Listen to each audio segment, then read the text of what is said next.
या सरकारबद्दल विश्वासार्हता जो प्रकार आहे तो राहिलेला नाही.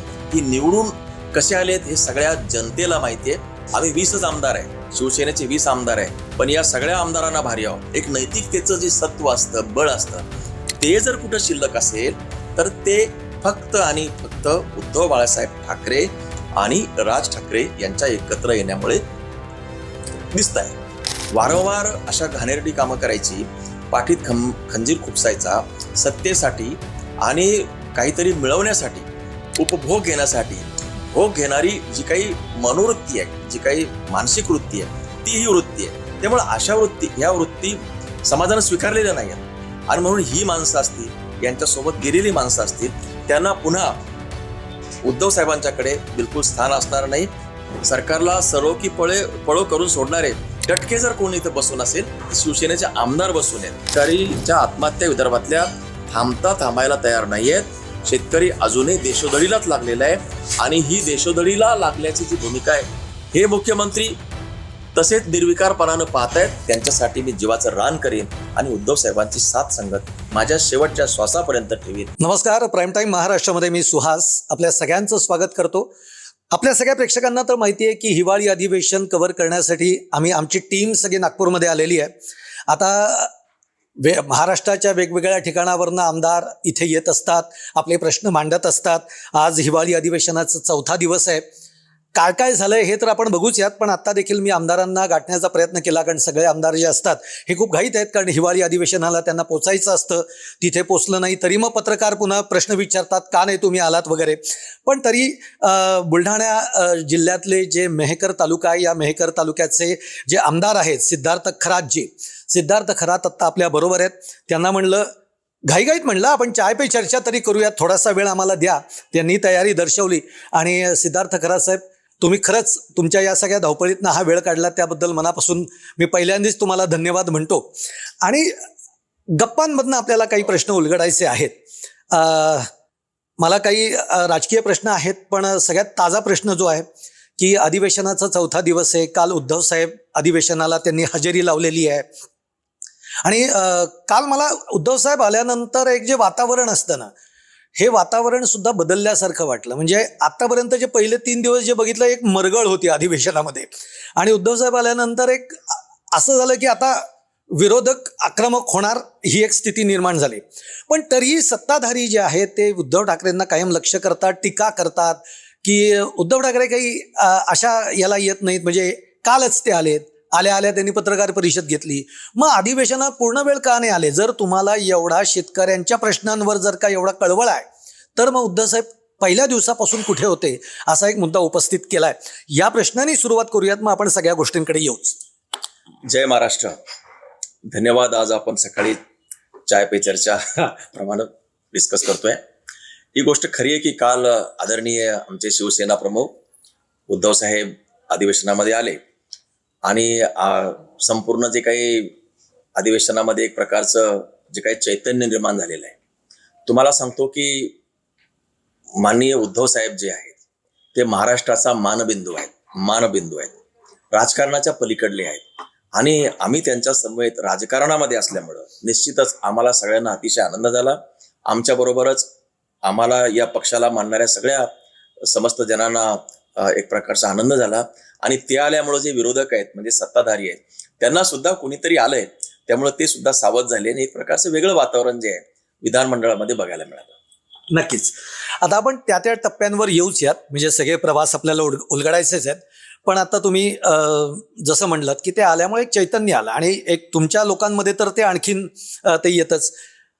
मला ना तुमचा प्रवास खूप इंटरेस्टिंग आहे आणि तो जाणून घेण्याचा प्रयत्न मला करायचा आहे. कारण तुम्ही सचिव राहिलेला, तुम्ही मंत्र्यांचे OSD राहिलेला, इथपासून ते तुमचा राजकारणाचा प्रवास आहे आणि पुन्हा आमदार.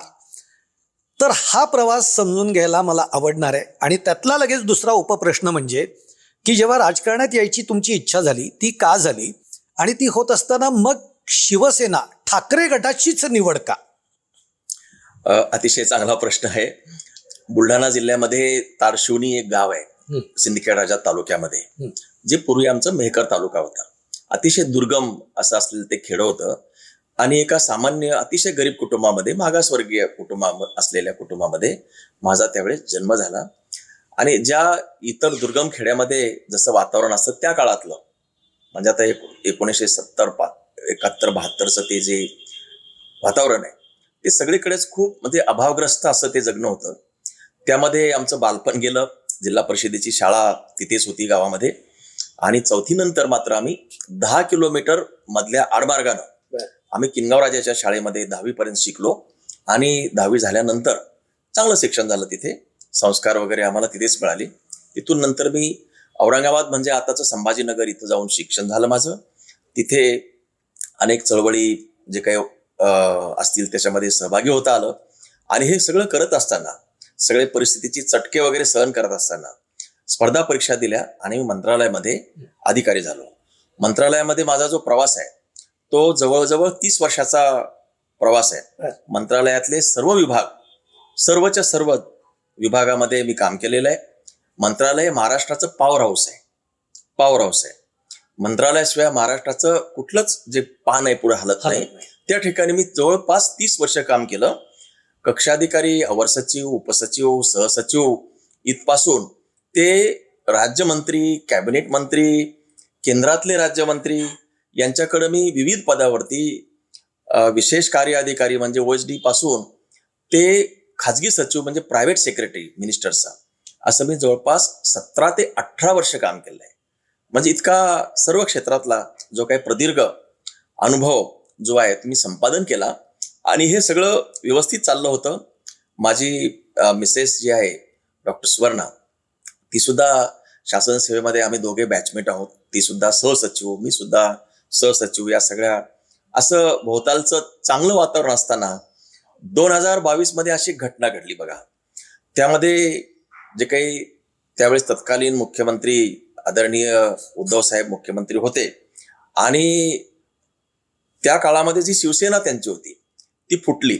ज्या पद्धतीनं शिवसेना फुटली, ज्या कारणास्तव फुटली, ज्या पद्धतीनं फुटली आणि आदरणीय उद्धव साहेबांवर जे आघात झाले, मानसिक असतील, शारीरिक असतील, महाराष्ट्र अख्खा देश जो आहे, महाराष्ट्र देश म्हणतो मी त्याला, हा महाराष्ट्र देश अडचणीत असताना ज्या पद्धतीनं त्यावेळेस जे काही घडलं आणि ज्या पद्धतीनं माननीय साहेबांना वर्षा बंगल्यावरून मातोश्रीपर्यंत ज्या पद्धतीनं जावं लागलं ते संपूर्ण महाराष्ट्रानं पाहिलं. मी सुद्धा पाहिलं.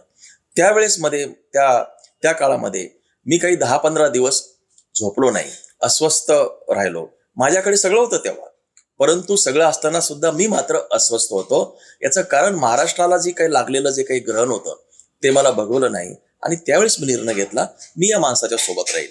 वास्तविक त्यावेळेस उद्धव साहेब खुर्चीवरनं खाली आले होते, परंतु मी त्यावेळेस मात्र या माणसाच्या सोबत जाण्याचा निर्धार केला होता. आणि 2022 ही माझ्या दृष्टीनं माझ्या आयुष्यामध्ये एक प्रकारची वैचारिक कलाटणी घडली.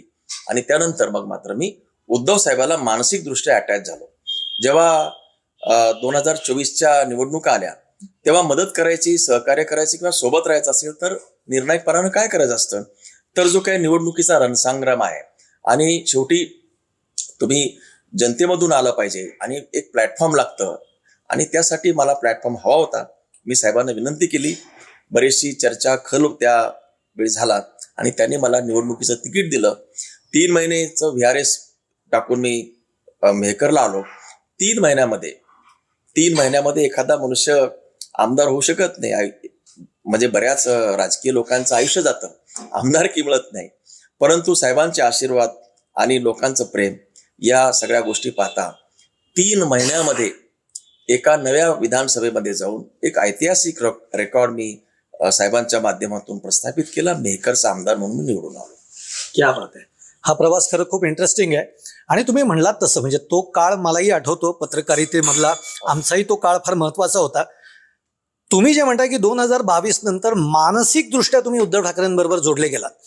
आणि उद्धव ठाकरे तेव्हापासून आजपर्यंत असं म्हणतात सुद्धा की आता माझ्याकडे देण्यासारखं काही नाही, पण माझ्याकडे देण्यासारखं काय असेल तर तो बाळासाहेबांचा एक आशीर्वाद आहे की जो घेऊन ते चैतन्य घेऊन आपल्याला पुढे जायचं आहे. आणि पुन्हा एकदा तुमचा तो 30 वर्षाचा सगळा प्रवास जो तुम्ही सांगितलात, म्हणजे तुम्हाला खातंही चांगलं माहिती आहेत, खाती पण चांगली माहिती आहेत आणि तुम्हाला मंत्री म्हणजे हे सगळं तुम्ही कोळून पेलेलं आहात. एक प्रश्न मला त्या निमित्ताने असा विचारायचा आहे की म्हणजे ही मजा थोडक्यात, पण एक प्रश्न असा आहे की बाळासाहेबांनंतर खरंच उद्धव ठाकरेंनी एक चांगली कमान शिवसेनेची साधली. त्यांच्यावर टीका होती, तेव्हाही होत होती, की उद्धव ठाकरे किती हे सांभाळू शकतील जे बाळासाहेबांनी निर्माण केलेलं आहे. कारण ते एक फोटोग्राफर आहेत आणि हे कसं काय ते सांभाळू शकतील. पण तो प्रवास आपण सगळ्यांनी बघितलेला आहे. अत्यंत ताकदीनं त्यांनी तो पुढे नेला. त्यांच्या नेतृत्वामध्ये काम करताना तुमचा अनुभव काय? आता तो 22 नंतरचा आहे, पण कसा वाटतो? हे बघा, माननीय उद्धव साहेब जे आहेत ते स्वर्गवासी बाळासाहेब ठाकरेंचे चिरंजीव आहेत. बाळासाहेब ठाकरे हिंदू हृदय सम्राट हे अक्षरशः सूर्याप्रमाणे तेजस्वी त्यांचं नेतृत्व होतं. आणि त्यांना जो काही वैचारिक जडणघडण जी झालेली आहे ती प्रबोधनकार ठाकऱ्यांची ती जडणघडण आहे आणि त्या कुशीत ते मोठे झालेले आहेत. दुसरं, बाळासाहेबांच्या ज्या अनुभव होत्या त्या निश्चितपणानं उद्धव साहेबांच्या नाही आहेत. बाळासाहेबांनी या शिवसेनेचं रोपटं लावलं, एक संघटन बांधलं, व्यंगचित्रकार होते आणि प्रबोधनकारांची परंपरा महाराष्ट्र बांधणीच्या दृष्टीने त्यांना पुढे न्यायची होती. कारण प्रबोधनकार ठाकरे जे आहेत ते मुळात महाराष्ट्राच्या बांधणीमध्ये, निर्मितीमध्ये त्यांचा खूप मोठा सहभाग राहिलेला आहे. म्हणजे आचार्य यात्रे असतील, SM जोशी असतील, डॉक्टर बाबासाहेब आंबेडकर असतील आणि प्रबोधनकार ठाकरे असतील, हे जे काही संयुक्त महाराष्ट्राचे निर्माते आहेत त्याच्यामध्ये त्यांचा समावेश होता. बांधणी करणारं हे घराणं आहे, महाराष्ट्राची बांधणी जडणघडण करणारं हे घराणं आहे, त्याचा जो वारसा आहे तो बाळासाहेबांना होता. बाळासाहेबांनी तो पुढे नेला आणि एक मोठं जसं एक वादळ जे महाराष्ट्रामध्ये निर्माण केलं, काही नव्हतं त्यांच्याकडे. काँग्रेस त्यावेळेस यशवंतराव चव्हाणांसारखी माणसं होती, वसंतराव नाईकांसारखी, शरद पवारांसारखी, आणि केंद्रामध्ये आणि राज्यामध्ये काँग्रेस पक्ष मजबूत असताना सुद्धा एक वेगळी विचारधारा जे तुफान त्यांनी निर्माण केलं आणि शिवसेनेचा जन्म घालून महाराष्ट्री माणसामध्ये एक प्रकारचं चैतन्य आणलं. त्यानंतर ते वाढवावं लागलं आणि त्यासाठी कष्ट करावे लागले, मावळे गोळा करावे लागले. असं ते बाळासाहेबांचं उत्तुंग असं व्यक्तिमत्व होतं. एखाद्या उत्तुंग व्यक्तिमत्व असलेल्या पित्याचा मुलगा आणि त्यांचं जे साम्राज्य अचानक एखाद्या जर मुलाला सांभाळायचं असेल तर जी परिस्थिती होती तशी आदरणीय उद्धव साहेबांची झाली. परंतु हे बघा, इतर राजकारणामध्ये आणि उद्धव साहेबांमध्ये हाच नेमका फरक आहे. कारण उद्धव साहेबांना खरं म्हणजे भाजपमध्ये जाता आलं असतं, मोदी समवेत किंवा अमित शहा यांच्या सोबत ऍडजस्ट करता आलं असतं. हे जे आताचे मुख्यमंत्री आहेत हे सगळे या सगळ्या क्षेत्रामध्ये तुम्हाला माहिती आहेत, ते त्यांचं एक्सपर्टाईज आहे, त्याच्यामध्ये त्यांनाही सहभागी होऊन जे काही सत्तेची फळं जी आहेत त्यांना चाकता आली असते ना, परंतु नाही. आणि हे बघा, संस्कृतीचा आणि संस्काराचा आणि प्रलोभनामध्ये वाहून जायचं का संस्कृती आणि संस्कारामुळं एका ठिकाणी उभं राहायचं, हाच नेमका फरक असतो. आणि महाराष्ट्रातल्या काही धुरीणामध्ये जो फरक आहे तो नेमका हाच फरक आहे. उद्धव साहेब कोणत्याही प्रलोभनाला बळी न पडता आपल्या कुटुंबाचा जो वसा आहे आणि जो वारसा आहे तो त्यांनी चालवण्याचा निर्धार केला. अनेक संकट, त्यांच्यावरती अडीअडचणीचा डोंगर किंवा अनेक कटकारस्थानं होत असताना सुद्धा हा मनुष्य स्थित प्रज्ञासारखा स्थिर राहिला आणि महाराष्ट्रातल्या तमाम जनतेला एक विश्वास दिला की ठीक आहे, जरी आज महाराष्ट्रात काही घडत असलं तरी मी मात्र माझ्या महाराष्ट्राची संस्कृती, माझ्या कुटुंबाचा वसा आणि वारसा समर्थपणाने चालवण. आणि अशा प्रकारे ते चालवण्याचा प्रयत्न करतायत. ते मुख्यमंत्री झाले, त्यानंतरही शिवसेनेवरती अनेक संकट आली. किती जरी संकट आली असली तरी ते आणि त्यांचं संपूर्ण कुटुंब आज अक्षरशः वादळामध्ये एखादा दिवा जसा त्याला त्रास होतोय, तो दिवा जो आहे तो फडफडतोय, परंतु तरी सुद्धा तो दिवा तेवत ठेवण्याचं काम आमचे आदरणीय उद्धव साहेब आज करतायत. गेले 20 वर्ष दोन भावांमध्ये एक दुरावा होता, तो काही कारणांमुळे असेल, पण आता दोन भाऊ एकत्र आलेले आहेत. 5 जुलैला ते एकत्र आले, मराठीच्या मुद्द्यावर ते एकत्र आले आणि त्याच्यानंतर खरंच असं वाटलं की आता हे राजकीय दृष्ट्या सुद्धा एकत्र येत आहेत. आणि आता काही बातम्या अशाही येत आहेत की दोघांमध्ये महापालिकेला घेऊन चर्चाही सुरू झालेली आहे. कसं पाहताय या दोन भावांच्या एकत्र येण्याकडे? मुळात खरं तर हे दोन भावांचं जे मनोमिलन जे होत आहे हे दोन भावांचं मनोमिलन नाहीये, तर महाराष्ट्रातल्या तमाम जनतेचं ठाकरे घराण्याप्रती असलेलं जे मनोमिलन आहे ते होताना दिसतंय. हे केवळ दोन भाऊच नाहीये, तर महाराष्ट्रातली जी काही मनसैनिक आहे आणि शिवसैनिक आहे हे सगळे शिवसैनिक एकत्र येत आहेत. त्याचबरोबर जे काही काठावरती जी लोक होती जी कधी राजकारणाचा विचार करत नव्हती, ती सुद्धा या निर्णयामुळे उत्साहित झालेली आहेत आणि त्यामुळे ती सुद्धा शिवसेना आणि राजसाहेब आणि उद्धव साहेबांच्याकडे आकर्षित होताना दिसत आहे. आता असं म्हटलं जातंय की मराठीचा मुद्दा आहे, त्यामुळे मुंबई किंवा शहरी भागामध्ये या दोघांच्या एकत्र येण्याचा प्रभाव खूप होईल. पण एक पूर्ण महाराष्ट्राचा, पॅन महाराष्ट्राचा जेव्हा आपण विचार करतो तेव्हा गावखेड्यामध्ये सुद्धा खरंच याचा प्रभाव पडेल असं तुम्हाला वाटतंय? निश्चित पडेल आणि खूप मोठ्या प्रमाणावर पडेल. कारण राजसाहेबांनी जी काही स्वतंत्र म्हणजे महाराष्ट्र नवनिर्माण सेना जी काढली होती, ती काही असा वेगळा काही हे करण्यासाठी केलं नव्हतं. कारण त्यांना सिद्ध करायचं होतं महाराष्ट्राच्या लोकांना, त्यांना सुद्धा काहीतरी म्हणजे भरीव काही देण्याची त्यांची मनीषा होती. आणि शिवसेना मुळातली जी होती तिथं त्यावेळेस त्यांना कदाचित काय त्यांचं, आता आपल्याला त्याबद्दल ती काही बोलता येत नाही, परंतु काही करण्यासाठी ते तिकडे गेले होते. आणि आज त्यांना अशी जाणीव झालेली आहे की उद्धव साहेब आणि आपण दोघं एकत्र आल्याशिवाय ही शक्ती जी आहे ती कुठेतरी एकत्र झाल्याशिवाय आणि त्याचा जो काही जी तीव्रता आहे ती वाढणार नाही.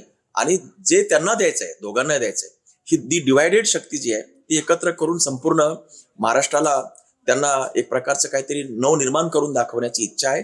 आणि त्यामुळे संपूर्ण महाराष्ट्रात या घटनेचे प्रतिसाद म्हणजे पडसाद उमटलेले आणि ते पॉझिटिव्ह आहे. तुम्ही म्हणता दोन शक्ती एकत्र येत आहेत, पण तुमचे विरोधक जे आहेत, सत्ताधारी जे आहेत, ते म्हणतात की ही शक्तीच मुळात आता काही राहिलंच नाही आहे.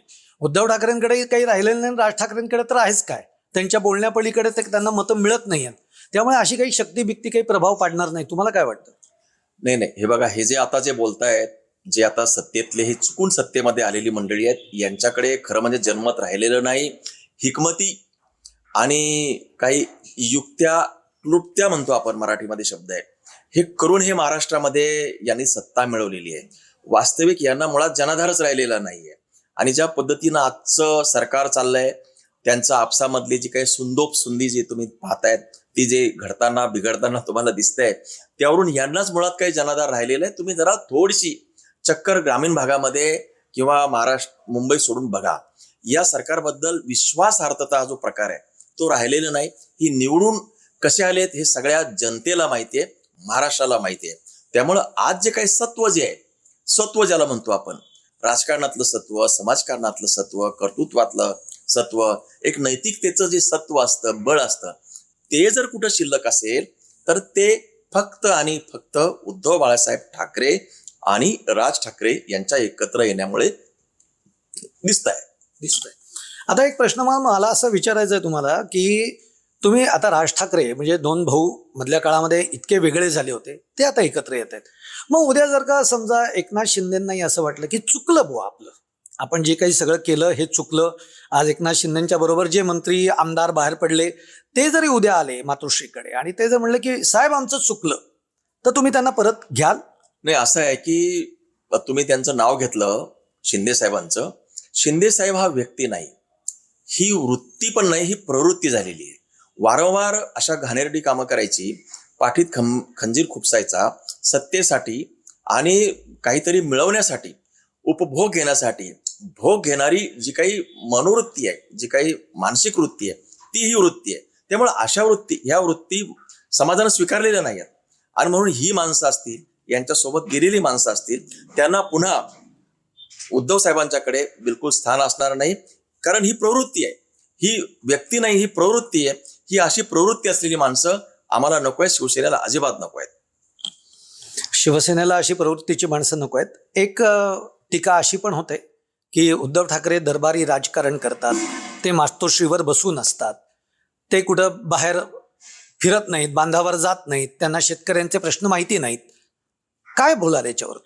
आपण बघतात गेल्या म्हणजे वर्षभरापासून उद्धव साहेब शेतकऱ्यांच्या, वर्षभरापासून का अगदी 2-3 वर्षापासून जसे ते आजारातून बरे झालेले आहेत, कोविड गेलेला आहे आणि हा जो घटनाक्रम जो काही बाहेर आलेला आहे, त्यानंतर उद्धव साहेब हे मातोश्री सोडून शेतकऱ्यांच्या बांधावरती गेलेले आहेत, खेड्यापाड्यामध्ये आलेले आहेत. आणि दुसरी गोष्ट अशी आहे की ते एक मोठ्या माणसाचा वसा आणि वारसा चालवत आहेत आणि त्यांचे आम्ही शिलेदार आहोत ना.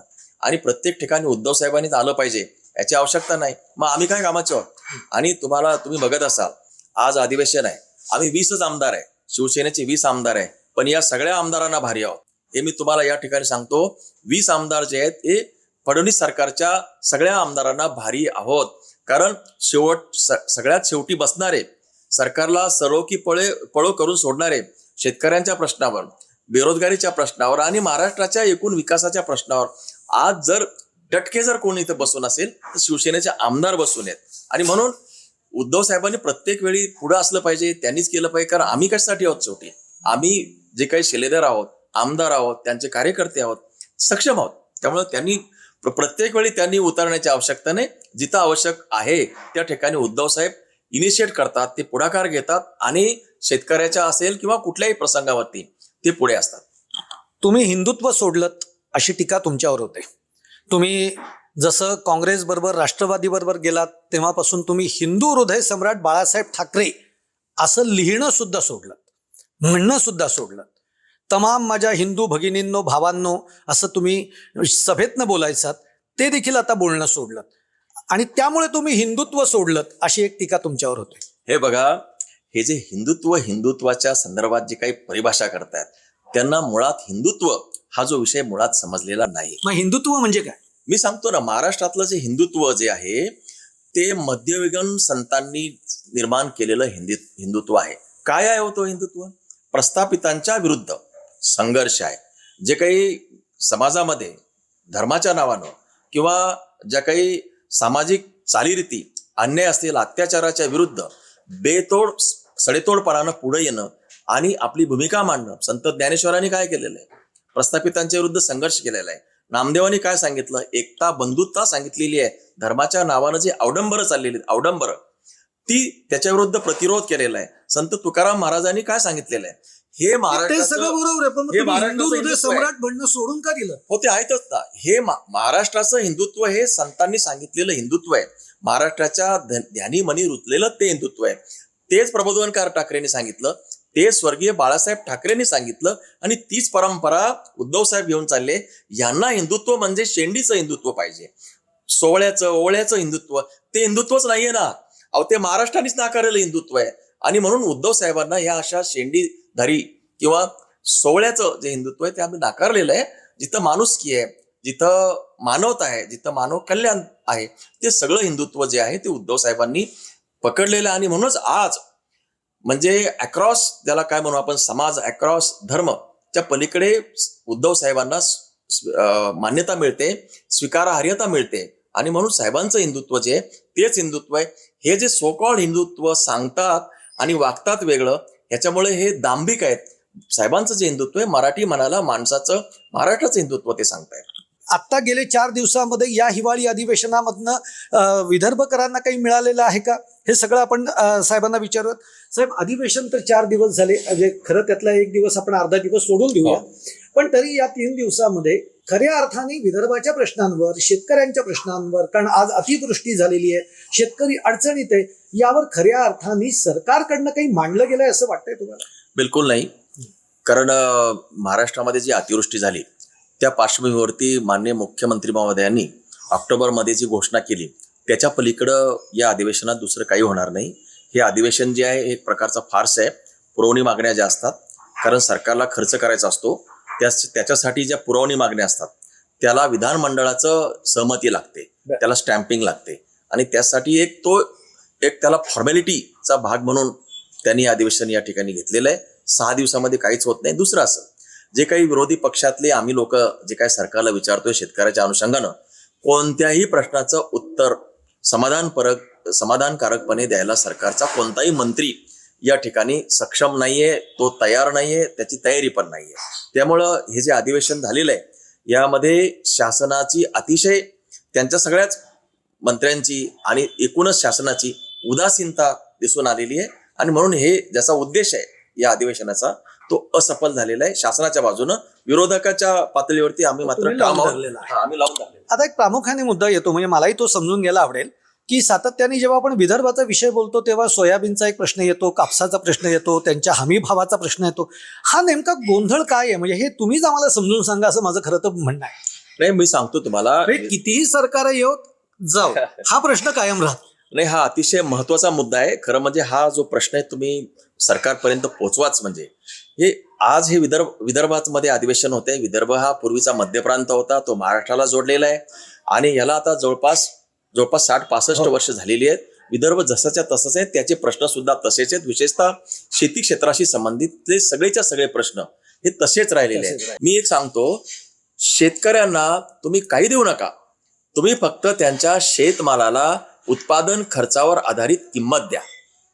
जे काही सोयाबीन आहे, जे काही कापूस आहे, उडीद आहे, तूर आहे, हे जे पिकं आज या भागामध्ये होत आहेत, त्याच्या उत्पादन जो काही खर्च लागतो उत्पादन करण्यासाठी प्रति एकरी, त्याला तुम्ही निदान 15-20 हजार नफा मिळेल अशा प्रकारचा भाव द्या. दुधाचं उत्पादन करा, दुधाला थोडासा सबसिडी द्या आणि भाव फरक द्या. शेतकऱ्याच्या उत्पादनाला जर हमी भाव दिला, उत्पादन खर्चावर आधारित भाव दिला, तर हा प्रश्न येणार नाही. आणि या फ्रंटवरती हेच सरकार नाही, यापूर्वीचं सरकार सुद्धा अपयशी ठरलेलं आहे आणि हे विदर्भाचे मुख्यमंत्री असताना आमच्या जास्त अपेक्षा यांच्याकडून आहेत आणि हे सुद्धा येरे माझ्या मागल्याप्रमाणे त्याच लाईनला पुढे निघालेत. आणि म्हणून शेतकरीच्या आत्महत्या विदर्भातल्या थांबायला तयार नाहीयेत. शेतकरी अजूनही देशोधडीलाच लागलेला आहे आणि ही देशोधडीला लागल्याची जी भूमिका आहे, हे मुख्यमंत्री तसेच निर्विकारपणानं पाहतायत आणि पॅकेजवर देत आहेत. हे पॅकेज तुम्ही कोणासाठी देतायत? त्या पॅकेजनी काय होणार आहे? आणि जे पॅकेज दिलंय त्याच्यामुळे ते कुचकामी ठरलेले, तो भ्रमनिराश झालेला आहे.